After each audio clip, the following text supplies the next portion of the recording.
Welcome back to the Love Your 9 to 5 show, episode number 11.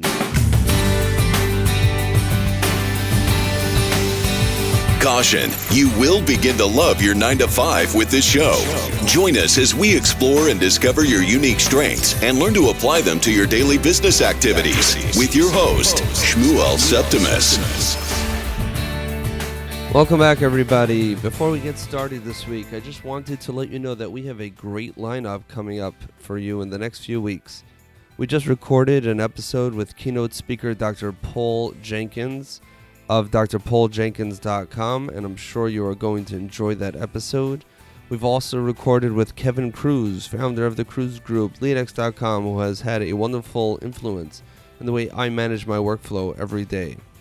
You've already met Bob Berg, co-author of The Go-Giver, in episode number 8, and we will also meet John David Mann, the other author of The Go-Giver, in a future episode. And for this week, we have Christina Inns with us. Christina is formerly from the world of the FBI and law enforcement turned super achiever. If you are looking to maximize your skills and talents, then this episode is for you. As always, you can hear this episode at shmuelseptimus.com/11, as the same as with every single episode. So, for this week's episode, we're excited to bring Christina on the show. I know you will enjoy this episode. Here we go. Welcome to this next episode of the Love Your 9 to 5 show. Today I have the privilege, and we all have the opportunity, to speak with an author, a speaker, a super achiever, a former employee of the FBI and the police department. And Christina Inns is here today, and she's going to help and share some of her experience and help us all learn together how we can define our unique superpowers and how we can apply them to our professional settings. Christina, welcome to the show. Oh, thank you very much. It's a pleasure to be here. Thank you. I've read your LinkedIn profile and a little bit of a summary about who you are, and I'll put a link to it in the show notes because there's a lot of great material there. But tell us a little bit. You have definitely an interesting professional career, and how exactly did you end up doing what you're doing right now? Yeah, it's interesting. It's been an evolution. So I like to introduce myself when I speak as a former violent crime analyst and senior manager turned author, speaker, and podcast host. Wow. So I like to say I spent the first 15 years of my life on how humans shouldn't behave. And now my career is on helping people how to behave. No, Wow.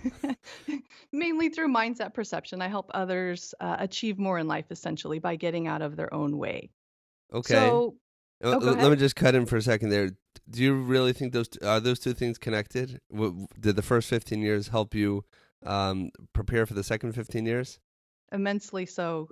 Studying the human perception and behavior connection it's why people do what they do. So whether they choose to use it to do things badly or they Mm-hmm. choose to do things in a positive way, it's still the same makeup, if you will. Okay. So what do you mean about getting out of your own way? We make beliefs. Well, I like to call them stories. So we make up stories about everything. They're essentially our perceptions about life, right?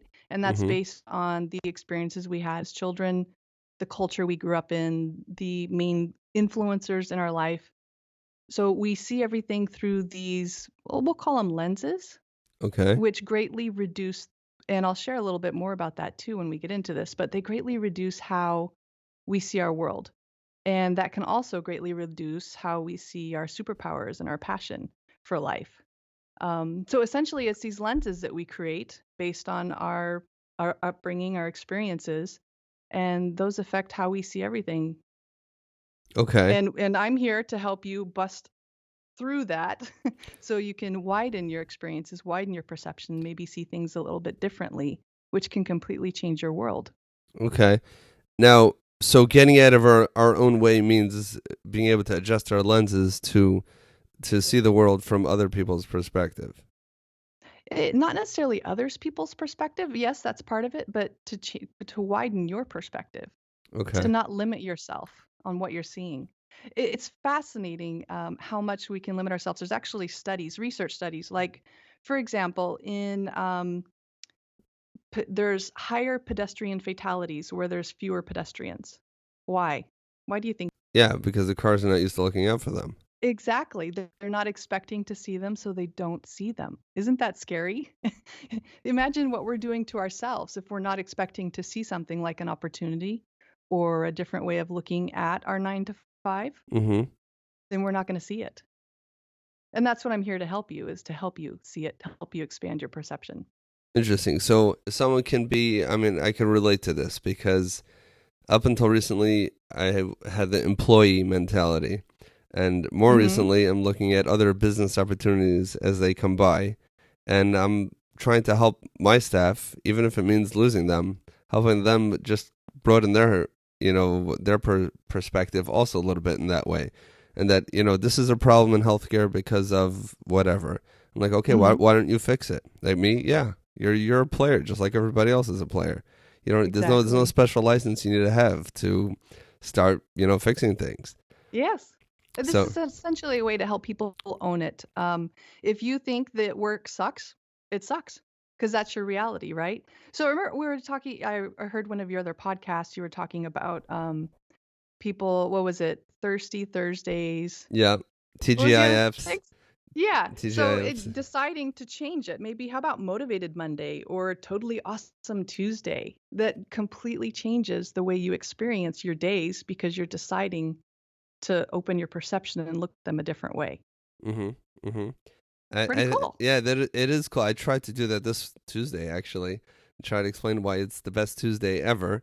It didn't really work because I think it works, but if you have to be careful, it's not just semantics. Exactly. Another way to do that is the attitude of gratitude, right? I know we hear that a lot, but if you actually, what I do, and I do it with my husband as well, every night we sit and we tell each other 3 things that we're grateful for that happened that day. And sometimes it could be I woke up. I'm not 6 feet under, right? So some Okay. days we're reaching, but 3 things that we're grateful for and 3 wins. 3 wins that we had. And he's in a very stressful situation in his job right now, and it's made all the difference in the world, changing his perception on how he sees it. Interesting. Yeah, And that's when it leaves the world of semantics, and that's when it becomes applicable and becomes real. exactly. Getting back to your story though, the reason why I want to focus on it is because a lot of our listeners are experiencing the evolution, which you're kind of coming out the other end. You started off in your career following, what was it, violent crimes through your experience in the FBI, and you Yes. you kind of at some point you made the change to move on to guiding people to do what you learned is correct. From the work from that which you were able to learn from your previous career. So, what pushed you along in that direction, and were you looking for something, and you kind of found it there, and just so that others who are also kind of struggling with which direction their career should go next, what can we learn from Yes. that process? Yeah. So interestingly, sometimes it was external pushes, sometimes it was internal pushes. So I was started out my career right after college with a police department in California, and I was the lead crime analyst there. And I hit 30, and I was as high as I could go in the police department without being a police officer. And so I thought, Okay. I can't do this for 30 years. I need growth, and one and two, I want to affect the world at a higher level. So I thought, okay, I'll just go join the FBI. So it Okay. took a year, but I joined the FBI's Violent Criminal Apprehension Program, where I was a violent crime analyst for a number of years. One, I knew I wasn't going to do that for my entire career because the kind of messes you up doing violent crime for 30 years, right? Mentally. Right. Um, I was already, looking for bodies in the woods as we're driving around the freeways or highways. Oh, So, oh my. See, we so have a it problem. changes, yeah, it changes your perspective. So I didn't want to necessarily have that my entire life. But what pushed that move was I got a bad boss, and there was no I want a person that I viewed as a bad boss. But there was no other place I could go and still hold that position. So I Uh-huh. decided, you know what? I see a lot of leaders like this in my area, so I want to go change the leaders of the FBI. So I wheedled my way into the leadership development program, so I could start training leaders, how to treat their people like humans and not cogs in a wheel. Okay. And I fell in love with that work so much so that I came to a point where my kids were leaving the nest. Right. A very proud mom of a U.S. soldier and a daughter in college. Good for you. Yeah, and so I've been an entrepreneurial spirit since birth, essentially, in my husband's government. So I thought it's time to step out and do this on my own. Mm-hmm. So it was kind of a little external and internal pushes throughout, but it's been an evolution, and I wouldn't change anything because every experience that I've had along the way has helped me be exactly who I am today to be able to help people in the way that I do. Wow, phenomenal. So you can kind of say that through, you definitely went through the internal and the external factors that shifted you along this journey. Not all of them, did you have control over, but they've all helped shape and mold you into who you are today and to be effective as you can be today.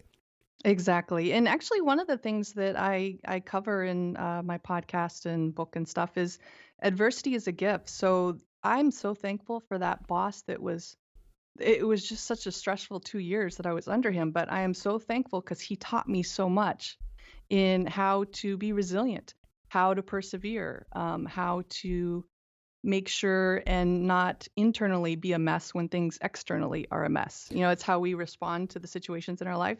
Mm-hmm. So even when you're in a really difficult situation during your 9 to 5, you can look at it as, what am I learning from this? What is the gift it's providing me? Right. I mean, we always either we win or we learn. It Exactly. actually reminds me. My sister had a cartoon hanging in her room when growing up, and it had a big sign. I don't remember what the picture was, but it said nobody's worthless. They could always serve as a bad example. I love that. Yeah, I love it too. That's why I remember it. But it's really true. So I mean, I've had similar experiences, and you learn from every single one what not to do, and even in maturing professionally, when I'm less emotionally attached to some of the examples that come to mind, you could even see what they did right, even though for you personally, they may not have been a great boss and they may not be a good boss at all, but there still might be certain things that those same people did. I find myself referring back to people who I've used as examples of not maybe less than the best managers and leaders that, hey, there were a couple of things that they did do, which maybe some things they did do right. That might have to do with getting out of my own way and adjusting my lens to be able to see it a little bit from their perspective or from a broader perspective. Oh, exactly. And I've learned a lot of how, like your sister's cartoon, on how not to do things. And that was just as valuable of a learning Yeah. experience as the other ones on how to do things. The key is to properly identify which is a good example and which is a bad example. Exactly. If you end up emulating all the bad examples and learning not to do the good examples, you end up on your FBI most wanted list.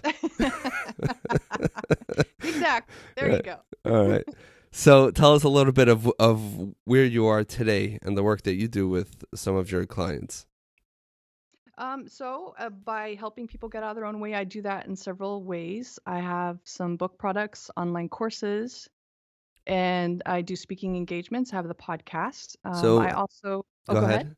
No, so Oh, I also if you have have work. to give us the short version of the meat and potatoes of the book, the podcast, and the courses, what is the underlying foundational principle or principles that we can, try to apply today?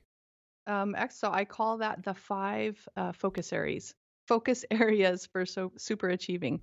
It's mindset. So focusing on your perception and how your brain and your mind can help or hinder you. So understanding that, how when we are getting in our own way.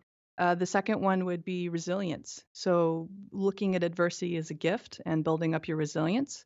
That's something that we can learn. It's not just something that you have when you're born.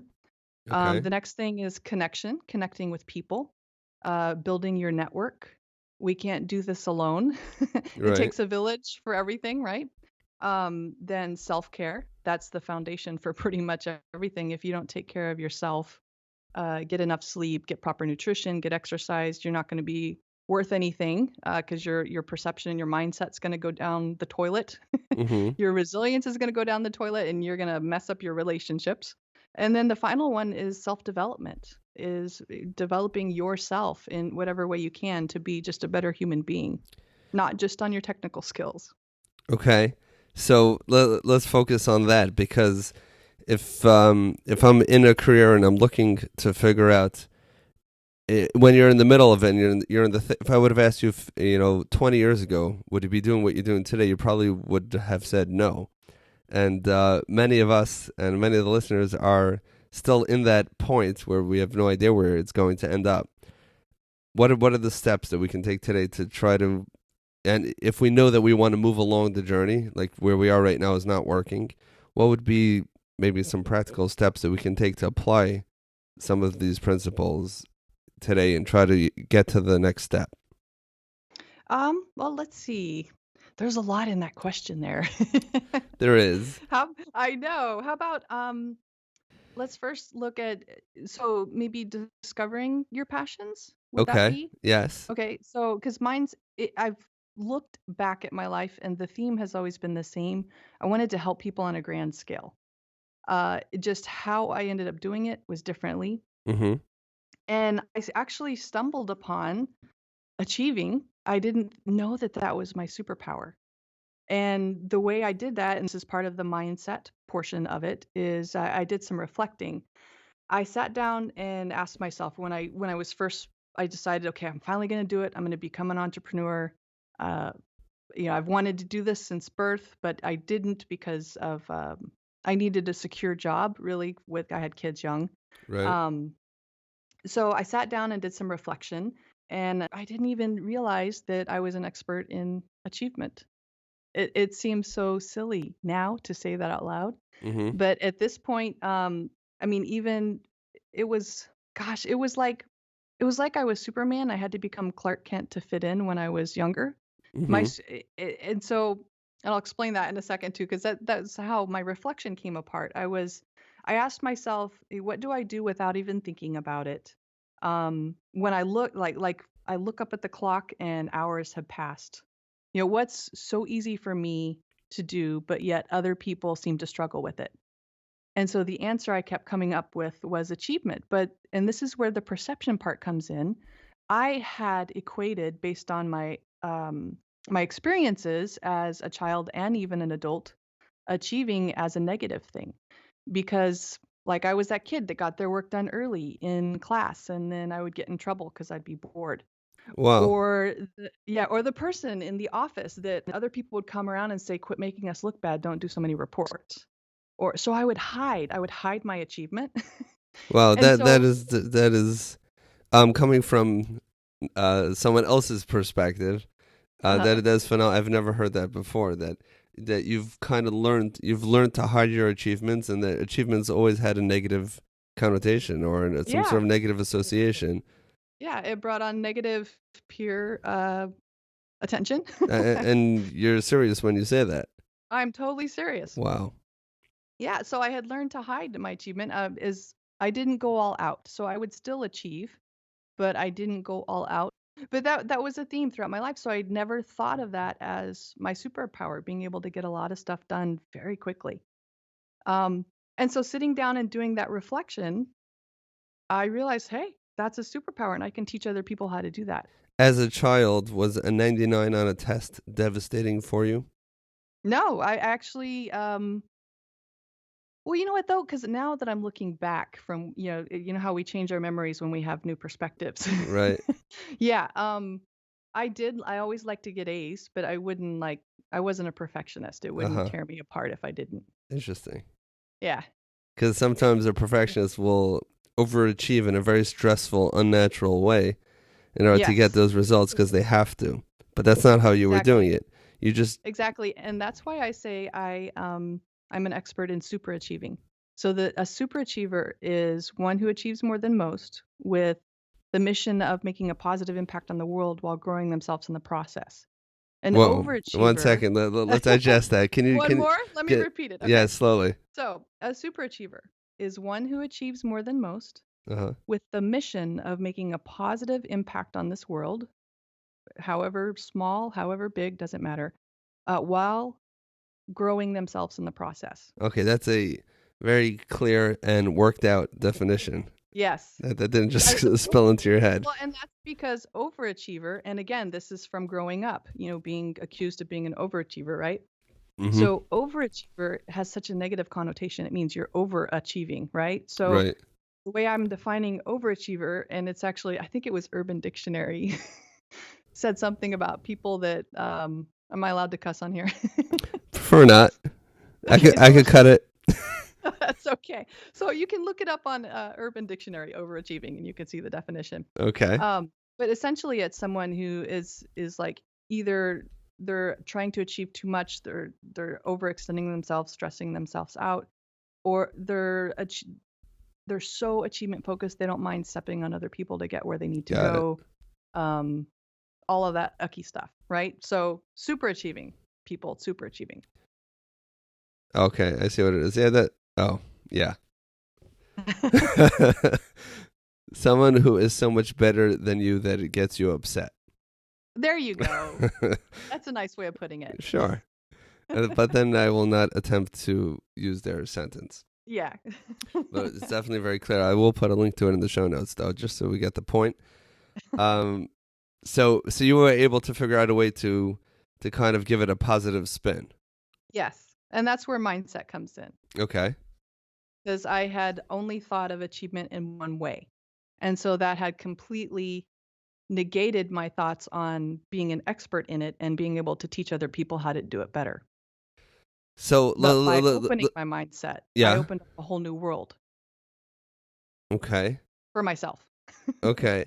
My question is, most people are not naturally super achievers the way that you are, and even those who are successful and have achieved great accomplishments have not had this such they don't have the negative association that you were forced to develop with achievement because Right. you were achieving to that extent that you are. So for our, I don't want to say a regular person, but Well, so see, that's my superpower. But the way I came about finding out about it hmm is the same process that other people can use as well to find their superpower. Okay, which is Right. So it's that quiet reflection on what do I do without even thinking about it? What am I doing when I look up and the clock has passed 2 hours and it feels like 2 minutes? What is so easy for me, but yet other people struggle with?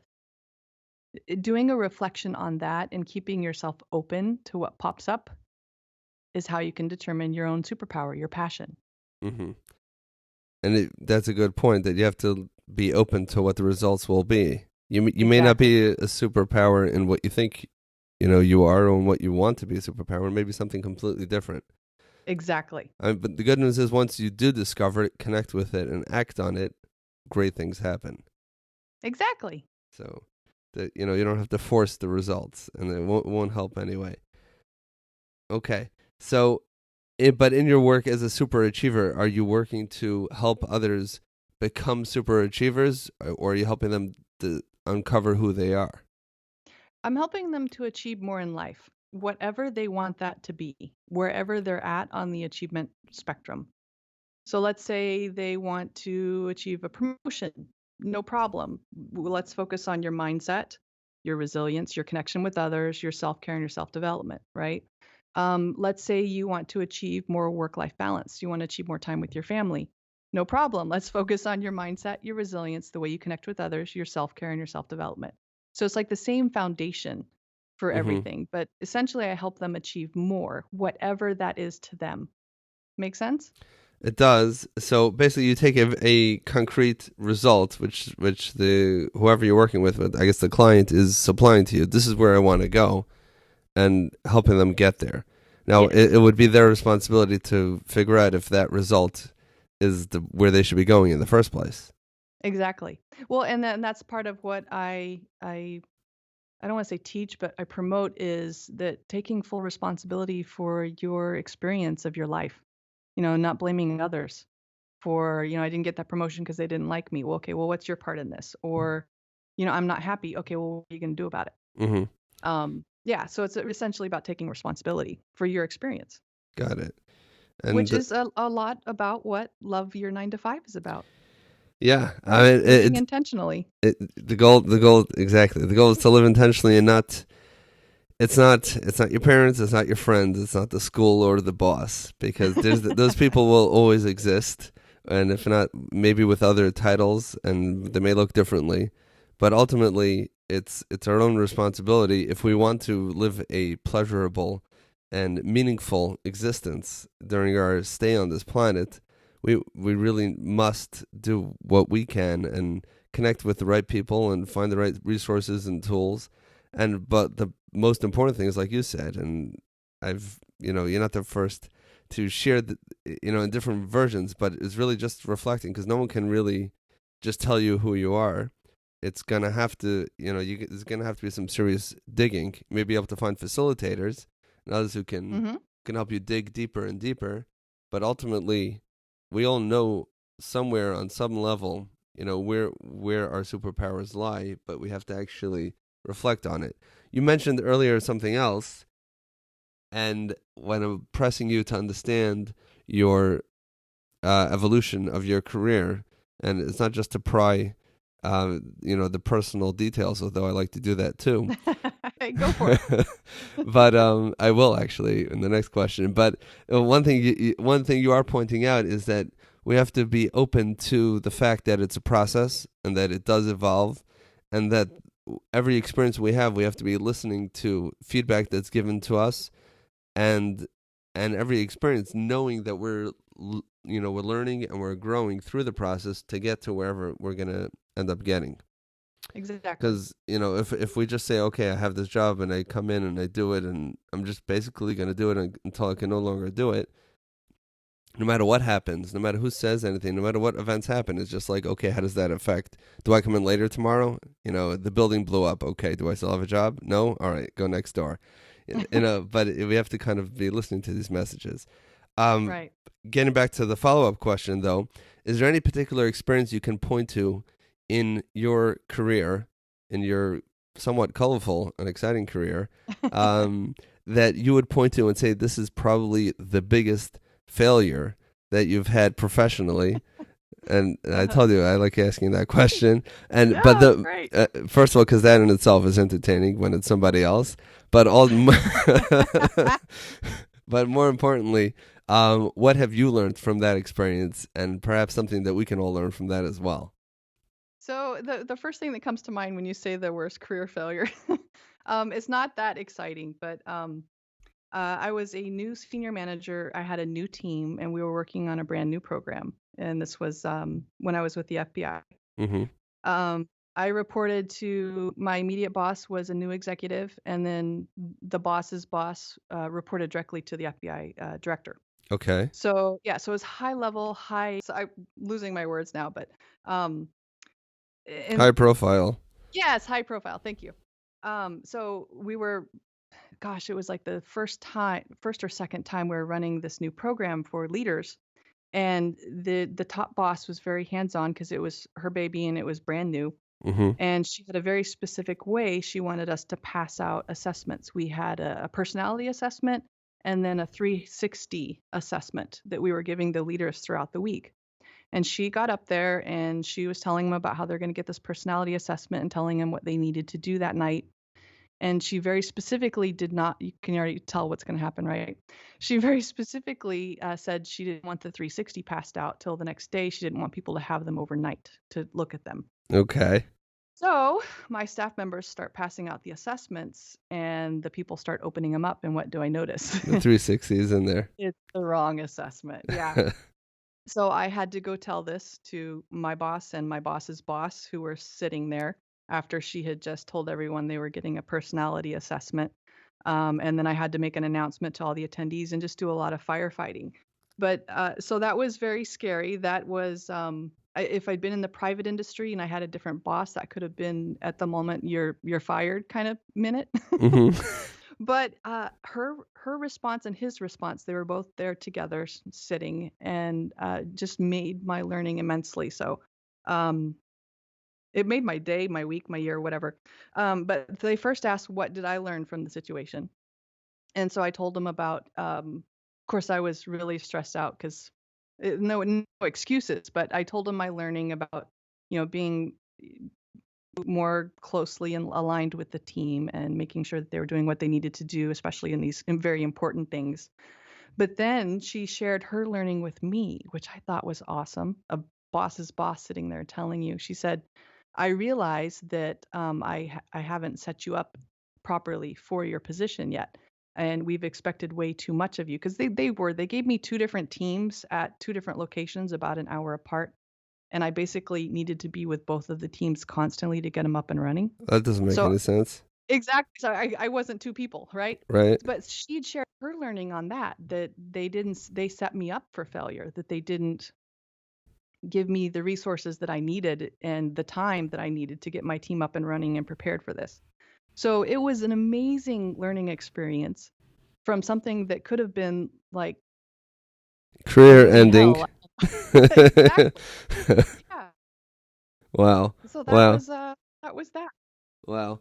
So okay, interesting. So it sounds like on some level it was probably like an administrative assistant type of mistake, but the severity kind of, that type of mistake undermined the whole process that you were trying to do, or that you, but more importantly, your boss was trying to do.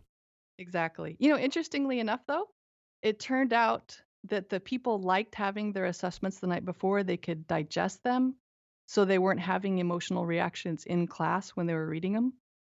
So it actually turned out that we changed the process to that process that she Really? was adamant about earlier. But yeah, but it still could have been gone horribly wrong. Wow. So that's fascinating because it sounded like the whole purpose was it should be an element of surprise. They shouldn't have time to work out whatever it is that whatever emotions the assessment would have evoked. But Yeah, she apparently, didn't want people going home and calling people and saying, "Why did you put this in my assessment?" Essentially. Yeah. interesting. Wow. So you owned up to it. I'm not sure if you had much of a choice, but you I yeah, I mean that yeah. was pretty obvious. Everyone was going to say in a second that, oh my gosh, it's in there. Oh But at yeah. the same time, you were working for bosses who were able to, who are able to use the moment. If you look at it from their perspective, right? You're a boss as well. Right. If they were to make this, the end of your career or some very serious disciplinary action, what positive effect would that have had on you or the organization?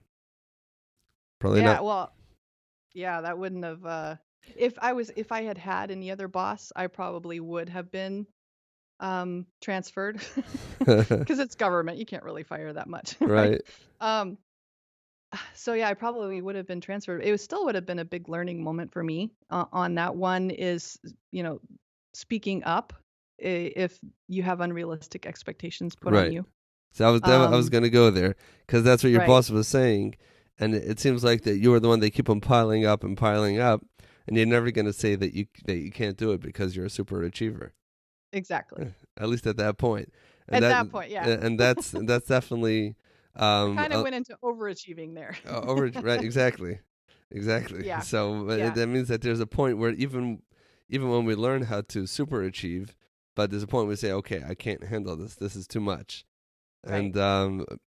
and well, Speaking up for yourself. yeah, but specifically in this, because especially if you're proud of being someone who can achieve, quite a lot and be successful in lots of projects at the same time, that's particularly something. You might be able to ask for help because you don't have any paper left in your office, or maybe even that you need a raise. But saying that there's too much on your plate might be something that, for you specifically, or anyone who takes pride in super achieving, um, that might be something that's particularly difficult because this is what I do. I'm a super Exactly. achiever. So Yeah. that is something that, we're all humans. We all have a limit to how much we can accomplish. Our goal is to push ourselves close to the limit, but not past that point. Right. Well, Well, and the owning up to it is important too. I think yeah, I didn't even realize it, but see in the law enforcement culture, you have to own up to it because it's you can make a mistake and it'll be excused, but if you try to hide it or lie about it, that's immediate dismissal. So that's the other thing is owning up to those yeah, mistakes, I'm right? just I'm just remembering. I'm listening to a book now from Simon Sinek. Eaters Eat Last, and he quotes a lot from the military. And one Uh-huh. specific incident, I think it was during boot camp training, where there was one of the new members fell asleep on the job, and his career was terminated from that. And he was questioning, just for I understand he fell asleep on the job, but it's not like he's in Afghanistan in active duty. He's in the woods somewhere. Actually, I think it was Virginia, and nothing's gonna happen. So it was explained to him that when he was caught, he tried to deny it. And he said, no, I didn't really fall asleep. It was only when he was caught red-handed, and he came back and said, I'd like to take responsibility for my actions. I said, I'm sorry. There's no place for you, because in the military, Yeah, it's all based on trust. And if you exactly. can't trust the person in the gunner in the tank, to protect you when you're running across the minefield, it's not going to work out very well. So, Exactly. that's apparently works that way in law enforcement. And again, that kind of makes sense. Uh-huh. That it should be that way. But truth be told, in every industry and in every social relationship, the relationship is only as strong as we can trust that we're not covering up mistakes and that we're Yeah, owning up to them and dealing with them, as opposed to just brushing them away, because they won't go away. Again, exactly. this always happens. I know you mentioned that when you're doing something that you really love, you look at the clock and you don't realize that 2 hours have passed by. So it hasn't been 2 hours, but I see that we're getting closer to the end. I always like to ask my podcast hosts if there's one particular book other than your own, because I'll definitely put a link to those in the show notes as well as your podcast. Is there any one particular book that had a very strong effect on you, and something that you think that our listeners and myself should read, or in my case, probably listen to, and in a way that will get them closer to this general goal of understanding ourselves and finding ways to apply that to our personal and professional environment? Yeah, a lot of books have shaped me throughout the evolution. The most recent one, though, and I have to be careful saying the title. In a way, it helps you shape your perception, and I love it. But the only problem is it drops the F bomb every sentence practically in For the book. emphasis. It's Mark Manson's The Okay. Subtle Art of Not Giving an F bomb. We'll say that. Okay. So there's not a clean version, unfortunately, but it's amazing because he basically says, and what's another word that I can use? Anyway, so he basically says there's only so many things that we can think of as being a big deal in our life. Okay. So deciding what's going to be a big deal for you. Except for he uses the F bomb for I that. got it. Yeah, yeah. But that So it kind of really, makes sense. In other words, yeah, some things you just got to let them slide and say, I don't care. It's not my thing. exactly. Is this something that I'm going to be worried about in 5 years from now? Well, then I'm going to let it go.